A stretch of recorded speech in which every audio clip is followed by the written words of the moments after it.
ডিঙ্গি বাঁচায় জাহাজ অসীম দরিয়ায়। এজন্য আপনার শক্ত সিদ্ধান্ত পারে আপনার মৌলভীবাজারটাকে দেশের শ্রেষ্ঠ জেলা, শ্রেষ্ঠ থানা হিসেবে আল্লাহর কাছে কবুল করতে, ঠিক কি না? এই জন্য লম্বা চূড়া আলোচনা ঠিক না। ছোটখাটো অল্প কয়েকটা মেসেজ নিয়ে যেতে পারলেই দ্যাটস এনাফ।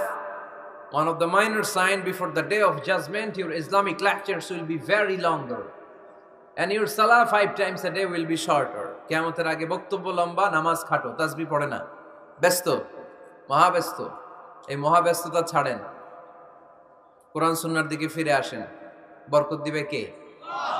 বিশ্বনবীর মসজিদে নববীর ফ্লোর বালুর ফ্লোর ছিল, আমাদের ফ্লোর টাইলস। আল্লাহর হাবিব সাল্লাল্লাহু আলাইহি ইসলামের মসজিদে বালি নিচে, এই বালিতেই নামাজ পড়তেন। বৃষ্টি হলে কাদামাটি হয়ে যেত, কাদামাটিতেই সেজদা করতেন। সেজদা করলে কাদার মাটি আল্লাহর হাবিব সাল্লাল্লাহু আলাইহি ইসলামের নাকে আর কপালে লেগে যেত। তিনি সালাম ফিরিয়ে সাহাবাদের দিকে মুখ ফিরিয়ে বসলে দেখতেন প্রতিটা সাহাবীর নাকে আর কপালে কাদার মাটি মিশে আছে। তার মানে প্রিয় নবী সাল্লাল্লাহু আলাইহি ইসলামের মসজিদে নববী ছিল কাঁচা, কিন্তু মুসল্লি ছিল পাকা। আমাদের মসজিদগুলা হয়েছে পাকা, কিন্তু মুসল্লি কাঁচা, ঠিক কি না? ফজরের সালাতে মানুষ নাই। ইমাম সাহেব আছেন কে কে এলাকায়? দেখি ইমাম, মসজিদের ইমাম, মাশাআল্লাহ। আপনাদের এখানে ওই মসজিদে ফজরের নামাজে কয় কাতার হয়? 5 জন 6 জন? কেনে এত কম? কেনে?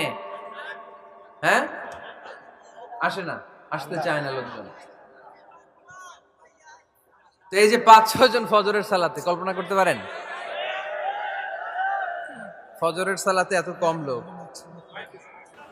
যেদিন ফজরের জামাতের দৃশ্য আর জুমার নামাজের দৃশ্য একরকম হয়ে যাবে, ওই দিনই বাংলাদেশে ইসলাম কায়েম হয়ে যাবে। এখন স্লোগান তুলে বিপ্লব বিপ্লব, ইসলামে বিপ্লব। আর ফজরের সময় আমি কম্বলের ভিতরে, আছে না নাই? কোনো বিপ্লব হবে না। ফজরের নামাজ জামাতে পড়ুন, সকালটারে বরকতময় করে দিবে কে? আল্লাহর হাবিব সাল্লাল্লাহু আলাইহি ইসলামের মসজিদ ছিল সবার জন্য উন্মুক্ত, এখানে সবাই আসতে পারতো। এজন্য মসজিদ হবে সবার। আমরা মসজিদের আবাদকারী হতে চাই। এজন্য রাব্বুল আলামিন বলেন, ইন্নামা ইয়া'মুরু মাসাজিদাল্লাহি মান আমানা বিল্লাহি ওয়াল ইয়াউমিল আখির ওয়া আকামাস সালাতা ওয়া আতাজ যাকাতা ওয়া লাম ইয়াখশা ইল্লাল্লাহ فعسى أولئك أن يكونوا من المهتدين। সুবহানাল্লাহ পড়েন।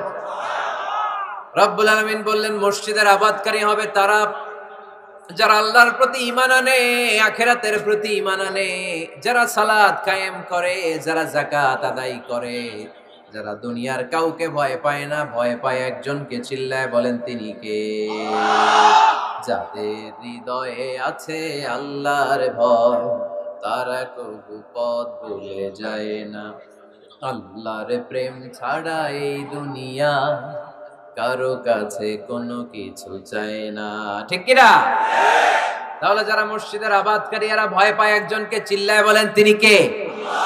মসজিদের আবাদকারীদের প্রথম গুণ, তারা আল্লাহ বিশ্বাস করে, তারা আখিরাতে বিশ্বাস করে, তারা সালাত কায়েম করে, তারা যাকাত আদায় করে, তারা আল্লাহ ছাড়া পৃথিবীর কাউরে ভয় পায় না। আল্লাহ বলেন ফাআসা উলাইকা আইয়াকুনু মিনাল মুহতাদিন।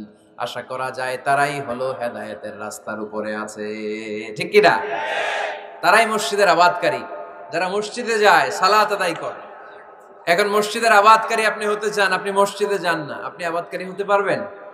মসজিদের অনেক সভাপতি আছে, মসজিদে যায় না, আছে না নাই? মৌলভীবাজারে এই সমস্যা বোধহয় নাই। মসজিদের সেক্রেটারি মসজিদে যায় না, আছে না নাই? তাহলে হইলো, এটা হইলো, এটা মেনে নেওয়া যায়? এই জন্য সভাপতি সাহেবরা, আপনি কষ্ট করে মসজিদ বানিয়েছেন, মসজিদে যাবেন।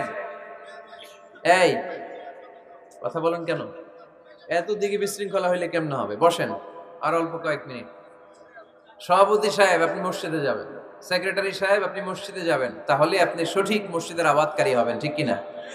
আমরা মসজিদের আবাদকারী হতে চাই ইনশাআল্লাহ। পড়েন উমরানুল মাসাজিদ। মসজিদের আবাদ কি করে করতে হয়? মসজিদ আবাদ করার 1 নাম্বার মাধ্যম হচ্ছে মসজিদ নির্মাণ করা। কি করা?